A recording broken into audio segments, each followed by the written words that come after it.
A nova temporada do Visão e Negócios começa agora. Muito conhecimento e a visão dos maiores empreendedores do Brasil.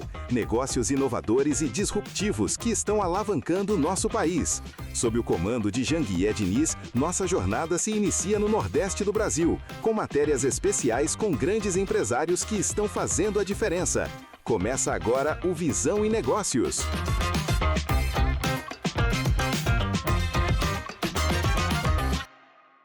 Bom dia, obstinados e obstinadas de todo o Brasil. Está começando agora o nosso programa Visão e Negócios aqui na Record News. Um programa feito para quem constrói, quem decide e segue em movimento.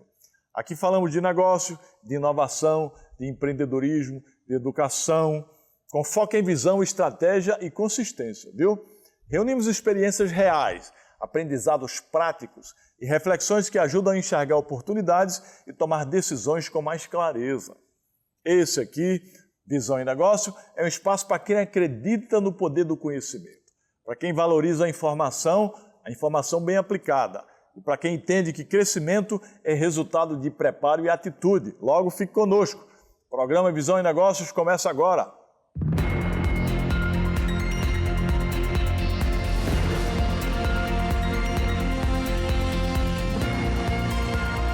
Visão e Negócios, com Janguié Diniz. Obstinados, no programa Visão e Negócios, a gente fala de estrutura, não só de ideias.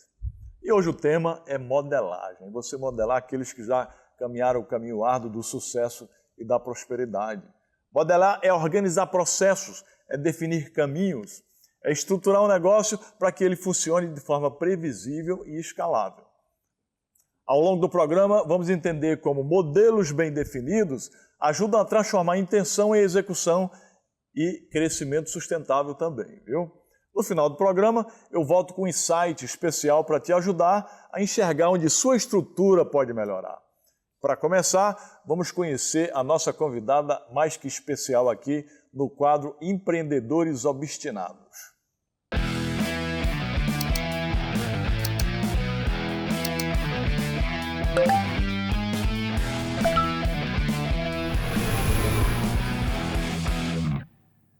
No quadro Empreendedores Obstinados, a gente conversa com pessoas que observam, que aprendem e que transformam referências em estratégia. São histórias de quem entende que evolução também vem da capacidade de aprender com outros caminhos. Hoje vamos receber aqui a doutora Graziele Cabral, que é juíza do trabalho, é palestrante, escritora e professora. As pessoas pensam que empreender é só criar empresas. Não, pessoal. Empreender é atitude, é ação, é estado de espírito, é estilo de vida. E aqui está uma verdadeira empreendedora do setor público, uma empreendedora pública, né? Por isso que a gente a convidou para contar um pouco da sua trajetória aqui. Ela tem uma trajetória dedicada ao direito do trabalho, à educação e à formação de profissionais. A doutora Graziele vem compartilhar sua experiência, sua visão sobre o cenário trabalhista atual e sobre os desafios enfrentados nesse setor, nesse campo. Mas antes de começar, eu quero apresentar para os nossos telespectadores e internautas um pouco da área de atuação da nossa convidada. Analise aí, vejam aí. A Justiça do Trabalho é um dos ramos mais dinâmicos e desafiadores do direito brasileiro. Para as empresas, um processo mal gerido ou uma falha de conformidade pode representar um passivo financeiro capaz de comprometer anos de operação e crescimento. Viver sob a incerteza de interpretações legais ou sofrer com condenações inesperadas é o reflexo de uma gestão reativa. No ambiente trabalhista, o amadorismo e a falta de prevenção não custam apenas dinheiro, custam a reputação e a estabilidade de todo o ecossistema corporativo. A verdadeira proteção jurídica nasce da estratégia e da expertise técnica. Quero cumprimentar a doutora Graziele, agradecer pela sua presença aqui no nosso programa Visão e Negócios. E para começar, eu queria que você contasse um pouco aí da sua história de vida, né? Como foi a sua história até chegar a ser magistrada e os planos para o futuro também. Bom, primeiramente quero dizer que é um prazer estar aqui com o Janguié Diniz no programa e falar um pouquinho da minha trajetória, contar uma história de uma menina que nasceu no Paraná e de uma família de classe média baixa. E meu pai, aventureiro, eu tinha 6 anos de idade, ele resolveu se aventurar e tentar fortuna no Mato Grosso. E com isso ele perdeu tudo que já não tinha, e nós experimentamos a pobreza. E já nessa experiência dessa pobreza, da dificuldade, eu já percebi e fiz uma promessa para mim que aquilo não seria o meu destino, que eu mudaria o meu destino. Então, eu cursei a faculdade de Direito, me formei, fui professora substituta na Universidade Federal do Mato Grosso do Sul, tinha 21 anos, ministrei aula, passei no meu primeiro concurso, advoguei um pouco, mas aí decidi prestar concurso e fiz o concurso para juíza do trabalho, e com 26 anos eu fui aprovada em primeiro lugar no concurso para juíza federal do trabalho, um mistério que eu exerço há 19 anos. Muito bem. Você contando aí um pouco da sua trajetória, eu constato aqui que a gente tem algumas coisas em comum, né? Primeiro, que meus pais também saíram do sertão da Paraíba, eu tinha 6 anos. Então, uma coincidência, né? Da pobreza extrema. Segundo, que eles foram para o Mato Grosso. Só que o Mato Grosso do Sul. Você foi para o Mato Grosso. Mato Grosso. Mato Grosso original. Original. Né? Depois houve a divisão, Mato Grosso do Sul. E terceira coincidência, que eu também sou advogado, né? Que fui juiz do trabalho. E a quarta, que fui professor, também assistente, depois passei no concurso para professor da Faculdade de Direito do Recife, a Casa de Tobias, lá em Recife, né? Em Recife, Pernambuco, Faculdade de Direito do Recife. E aí eu quero perguntar para a Graziele, né? Olhando para o cenário atual do direito do trabalho, como é que a juíza Graziele avalia o momento da sua área de atuação e quais são os principais desafios enfrentados aí nessa área de atuação? Janguier, eu observo que o direito do trabalho ele vem evoluindo, mas é uma evolução ainda muito tímida, uma evolução que não acompanha o cenário mundial de globalização, de modernização e principalmente de competitividade. O que a gente observa? A CLT ela é de 1943. Ela foi forjada num momento onde eu tinha a grande maioria de empregados, trabalhadores hipossuficientes, que não tinham conhecimentos, às vezes semi-analfabetos. Tivemos algumas reformas, mas elas não foram suficientes para quê? Para adequar a nossa legislação atual ao cenário mundial. E o que a gente observa hoje? Que nós temos ainda trabalhadores hipossuficientes, mas nós temos também hoje muitos trabalhadores hipersuficientes, que têm conhecimento do que estão fazendo, e eu acho que a legislação está precisando dar mais autonomia para a vontade dessas pessoas, validar esses contratos que são feitos com trabalhadores hipersuficientes. Isso traz segurança jurídica, que é o que a gente vê que está faltando hoje. Eu queria que a senhora explicasse aí para o telespectador o que é hipossuficiente e hipersuficiente. Bom, o trabalhador hipossuficiente é aquele trabalhador realmente desprovido de conhecimento, não é hipossuficiência financeira apenas, é uma hipossuficiência de necessidade, de conhecimento, que o trabalho, que permite que o empregador, muitas vezes, aproveitando-se dessa extrema necessidade, ele possa impor situações e por isso a lei tem que proteger. O hipersuficiente já é aquele trabalhador que ele tem um conhecimento, ele tem, além de talvez uma hipersuficiência financeira também, ele tem uma hipersuficiência de conhecimento e ele pode discutir as cláusulas do contrato de trabalho dele com mais propriedade, com mais firmeza do que aquele trabalhador hipossuficiente. A senhora não acha que tem muitas leis trabalhistas no Brasil? Eu acho, e isso muitas vezes a gente pensa que é um benefício, mas muitas vezes acaba em discriminação. Por exemplo, a gente pode pensar, sou mulher, sou mãe, tenho 3 filhas, passei por gestações, mas às vezes o excesso de proteção hoje, de forma radical, que a gente tem visto, por exemplo, com a gestante, ele pode trazer uma discriminação. Então tem que ter proteção, mas acho que precisa de um equilíbrio, não é que só com a lei que a gente resolve as situações, os problemas. Muitas vezes a lei tem trazido oportunismo, ao invés de regulação de direitos. E sobre essa questão das testemunhas, né? Nós chamamos de testemunhas empresariais, aquelas testemunhas que ficam prestando depoimento para favorecer. Como é que a senhora, como juíza, vê isso? A testemunha que vai lá dar depoimento em favor do reclamante, depois eles ficam trocando. Como é que está isso hoje nos tribunais? Você pode haver essa troca ainda? Então, existe a troca de... Eu, particularmente, quando eu percebo uma troca de favores entre as testemunhas, por exemplo, entram lá 20 funcionários da mesma empresa com a mesma ação, com o mesmo pedido, e aí um quer ser testemunha do outro. Eu, particularmente, entendo que, nesses casos, é uma troca de favor e a pessoa está comprometida na sua imparcialidade. Mas nós temos hoje uma súmula que diz que o fato de simplesmente de uma pessoa testemunhar para outra, mesmo tendo um processo, não seria um caso de suspeição, né, de que aquela testemunha fosse suspeita para depor. Tem uma súmula do TST. Tem. Interessante isso. Se você comparar o Brasil com outros países como os Estados Unidos e a China, né? A China tem 1 bilhão e quase 500 milhões de pessoas. Nós temos 215 milhões, um pouco mais. E as reclamações trabalhistas aqui são muito mais superiores que nos Estados Unidos, que na China, que tem uma população... Aliás, acho que nos Estados Unidos não tem nem 10%, né, dessas causas. O que a senhora pensa sobre isso? Isso não é um entrave para o desenvolvimento empresarial, para o empreendedorismo empresarial que cria riqueza? Eu acredito que sim. O Brasil é campeão em números de reclamações trabalhistas. Inclusive, isso é fator no mundo.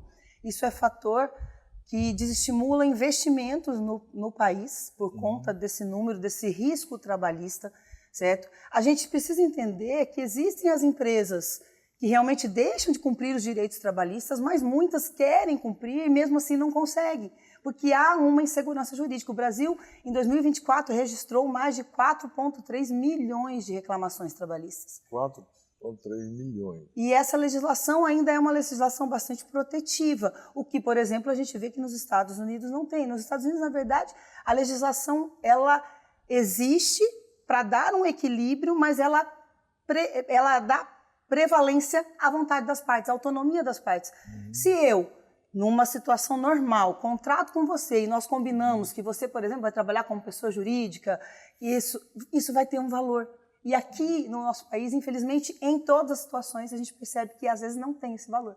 Ao todo, não sei se você tem esse dado aí, quantas reclamações trabalhistas hoje estão tramitando nos todos os tribunais do Brasil? Bom, desse ano eu não tenho ainda, não saiu, deve estar saindo agora, mas em 2024 foram isso, 4,3 milhões de reclamações de trabalho, só em 2024. Que entrou ou acumulando tudo? Que entrou e foram resolvidas. Foram resolvidas, muito bem. Além de juíza do trabalho, né, a Graziele também atua como professora, como palestrante e como escritora. Né? Aí eu pergunto, como consegue dividir o tempo entre essas frentes todas, né? E em que momento sentiu a necessidade de expandir sua atuação para além da magistratura? Se sente essa necessidade? Essa pergunta é muito boa, né? O tempo, para mim, sempre entendi como o tempo é administrável, certo? Então, o fato de você poder dar uma aula, uma capacitação, estudar, jamais tira a excelência no seu cumprimento da sua função, do seu mistério. Eu, como juíza, consigo, administrando o meu tempo, exercer a minha função, inclusive minha vara. É uma vara modelo, é uma vara que cumpre todas as metas. A sua vara é onde? Você é juíza? Eu sou juíza em Campo Novo do Parecis, Mato Grosso. Campo Novo do Parecis. E a minha vara é destaque em metas, nós estamos sempre em dia.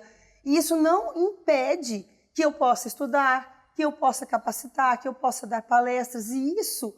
A segunda parte da pergunta é qual a necessidade, por que sair da função? Porque eu acho que eu posso agregar tanto. Eu penso que o conhecimento, a experiência que a gente adquire ali, do outro lado da mesa, ela é tão importante e eu acho que eu tenho uma missão de passar isso para os trabalhadores, para os empreendedores, para os advogados, para a sociedade em si. Isso que me move. Além de exercer a minha função de magistrado, querer ir além. Muito bem, né?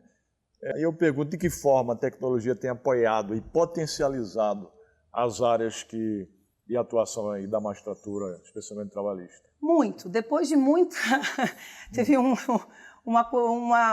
existe um conservadorismo exacerbado quando a gente fala em poder judiciário, mas não tem como escapar. Então, com o processo judicial eletrônico, nós já começamos a trazer a tecnologia para o poder judiciário. E agora, com a inteligência artificial, não tem como escapar e ela está nos auxiliando, sim. A IA auxilia nas decisões também? Auxilia, como uma ferramenta. E a Justiça do Trabalho criou, hoje a gente tem o ChatJT, que é uma inteligência artificial do Poder Judiciário Trabalhista. Evita que sejam perdidos dados, dá segurança às informações, e a gente consegue usar para decisões, para despachos, mas sempre lembrando que é como uma ferramenta. A inteligência artificial vem para nos auxiliar. Ajudar, Eu não posso simplesmente colocar na mão dela, né? sem fazer uma correção, sem fazer uma análise daquilo que foi produzido. Interessante. Hoje o tema do nosso programa é modelagem, pessoal. E mais para o final do programa eu vou voltar com alguns insights importantes sobre esse tema, né? Exatamente para quem está nos acompanhando. Mas eu quero saber da Graziele aqui, como observar, aprender e adaptar modelos de sucesso influenciaram suas decisões e o seu crescimento profissional. E vou mais além. Quais são os seus 5 modelos hoje? Bom, eu fui aprendendo... De pessoas, né? Fui aprendendo que modelagem é passo fundamental para crescimento.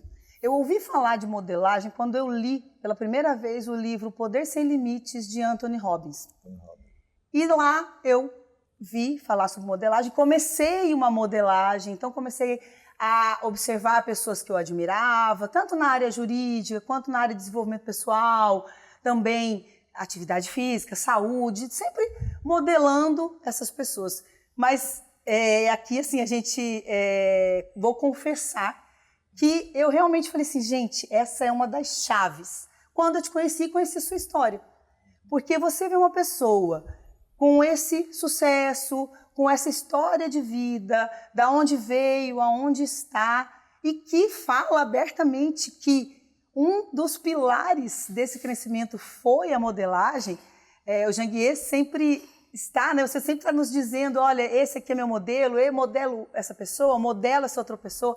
Quando estive na China, eu prestei muita atenção quando nós saímos da fábrica, nós visitamos a fábrica da BYD, e Janguier falou lá, eu vou modelar o presidente, o fundador da BYD. Então isso, e aí a partir disso, eu me aprofundei na modelagem, agora entendendo que ela tem técnicas, porque modelagem não é, eu vou seguir. Eu sigo o Janguier, eu sigo fulano de tal, não. Eu aprendi realmente com você, com a sua história, com o que você nos ensina, que a modelagem ela tem técnicas, que a gente precisa compreender, estudar a vida da pessoa, se tiver uma autobiografia, ler a autobiografia, tentar contato, tentar conviver. Então, a modelagem hoje, para mim, é um dos pontos em que eu me apego para mudanças de degraus, de patamares na minha vida. E como você vê a Graziele Cabral no futuro, né? Daqui a 3 anos, 2 anos, 3 anos, 5 anos e 10 anos? Bom, a Graziele, eu sou uma pessoa que eu penso que a gente precisa sempre evoluir. A minha vida, quando eu penso em dar passos, eu não penso em passos, eu penso sempre em degraus. Porque eu sempre penso que a gente tem metas, objetivos, a gente chega, e aí a gente tem o próximo degrau, que até isso que dá vida, né? Que dá empolgação. E a gente tem próximos degraus. Então, eu quero ser uma Graziele que vou ser, daqui 2 anos, 3 anos, 5 anos, uma Graziele que vai estar galgando degraus cada vez mais altos, subindo de níveis, conseguindo evoluir, crescer e também com o propósito de levar o meu conhecimento que eu adquiri em tantos anos de experiência, levar o meu conhecimento para outras pessoas, levar o meu propósito, essa inquietude que eu sinto dentro de mim para galgar esses outros degraus e alcançar patamares mais elevados do que atualmente hoje eu já tenho. Eu já alcancei vários objetivos, mas eu tenho tantos outros. Você quer ser ministra do TST, não? Desembargadora, ministra? Não penso. Não penso. Não penso. Talvez... Desembargadora, ministra? Não. Talvez de repente, alçar outros caminhos.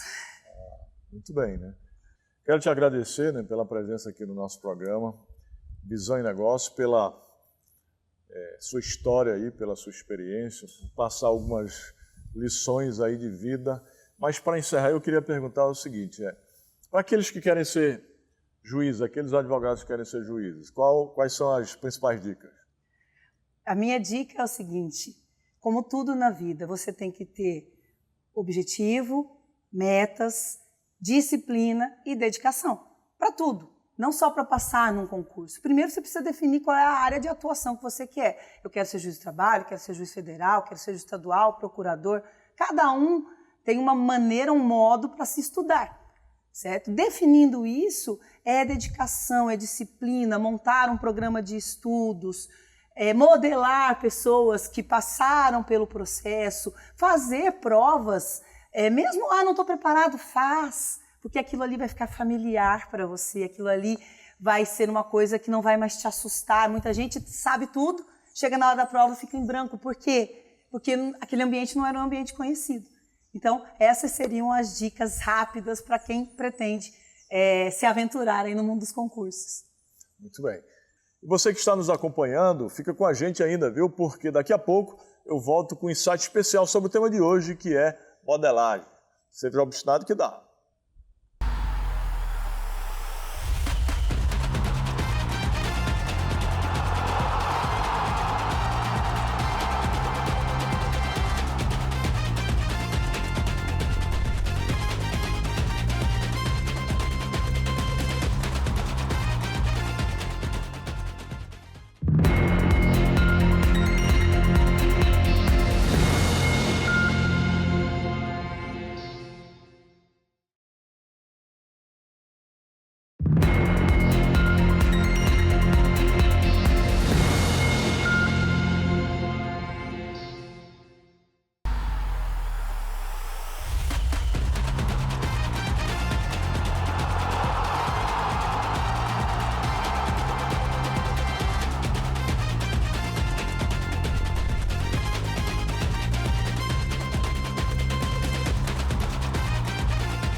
Amigos obstinados, como eu disse no início do programa, agora é o momento de aprofundar o tema de hoje. O tema de hoje é modelagem.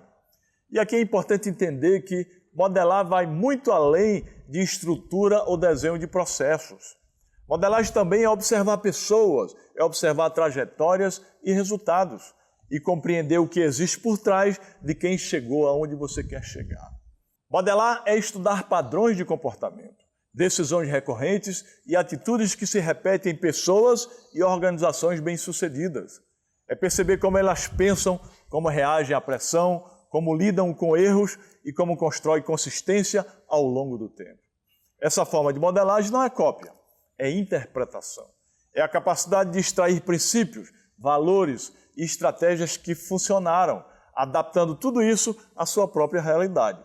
É aprender com o caminho do outro sem perder identidade, sem abandonar a sua essência. Quando você passa a observar com intenção, deixa de agir no improviso e começa a tomar decisões mais conscientes. A modelagem, nesse sentido, ela encurta o caminho entre tentativa e aprendizado, entre esforço e resultado. E aqui vai um ponto importante, viu? Procure escolher pessoas que você realmente admira. Observe com atenção quais comportamentos, quais atitudes e escolhas essas pessoas fizeram. Reflita sobre o que faz sentido para a sua realidade. Absorva o que agrega e siga em frente com clareza e com propósito. E o programa Visão e Negócio fica por aqui, viu? Até a próxima. Firme o passo, pega o ritmo. Seja obstinado que dá.